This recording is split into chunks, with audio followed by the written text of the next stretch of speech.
વડોદરા શહેરના મેયર ગીતાબેન મકવાણા હવે એક્શન મોડમાં જોવા મળી રહ્યા છે. તેમના મત વિસ્તાર વોર્ડ નંબર 13ના ન્યાય મંદિર વિસ્તારના દૂધવાલાના ખાંચામાં છેલ્લા ઘણા સમયથી ડ્રેનેજ મિશ્રિત પીવાનું પાણી આવવાની ગંભીર સમસ્યાને લઈ અને સ્થાનિકોમાં ભારે રોષ હતો.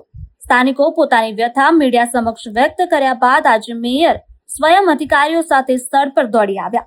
ન્યાય મંદિર વિસ્તારના દૂધવાલાના ખાંચામાં છેલ્લા કેટલાક સમયથી પીવાના પાણીમાં ડ્રેનેજનું ગંદુ પાણી ભળી આવતું હોવાના કારણે સ્થાનિકોના આરોગ્ય સામે ગંભીર પ્રશ્નો ઉભા થઈ રહ્યા છે. તો અનેક વખત રજૂઆતો કરવા છતાં સમસ્યાનો કાયમી ઉકેલ ન આવતા સ્થાનિકોએ મીડિયા મારફતે પોતાની પીડા વ્યક્ત કરી હતી. સમાચાર પ્રસારિત થયા બાદ આજે વડોદરાના મેયર ગીતાબેન મકવાણા, સ્થાનિક કાઉન્સિલર શૈલેન્દ્ર ઠાકોર તેમજ વડોદરા મહાનગરપાલિકાના પાણી પુરવઠા અને ડ્રેનેજ વિભાગના અધિકારીઓ સ્થળ પર દોડી આવ્યા.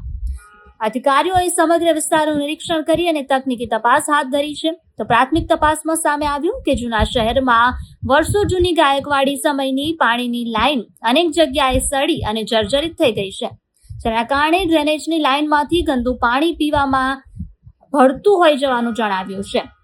સમસ્યાના કાયમી ઉકેલ માટે તાત્કાલિક ખોદકામ શરૂ કરવામાં આવ્યું અને ક્ષતિગ્રસ્ત પાઇપલાઇન બદલવાની કામગીરી પણ હાથ ધરવામાં આવી છે. અધિકારીઓએ જણાવ્યું કે સમગ્ર લાઇનનું નિરીક્ષણ કરી અને જ્યાં જરૂર પડશે ત્યાં નવી પાઇપલાઇન નાખવાની કામગીરી પણ કરવામાં આવશે. સ્થાનિક રહીશોએ મેયર ગીતાબેન મકવાણા સ્વયં સ્થળ પર આવી અને સમસ્યાની ગંભીરતા સમજી કાર્યવાહી શરૂ કરાવી તે બદલ આભાર વ્યક્ત કરવામાં આવ્યો.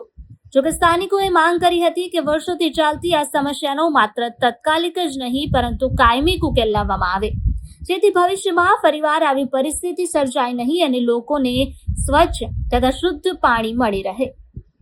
વાળા મોહલ્લામાં પાણીની થોડી સમસ્યા થઈ રહી છે, તો અમે અધિકારીઓને મોકલ્યા હતા અને જાણ કરવામાં આવ્યું હતું કે જે સમસ્યા ખરેખર શું છે એનું અમે નિરાકરણ કરવા માટે અમે અધિકારીઓને મોકલ્યા હતા.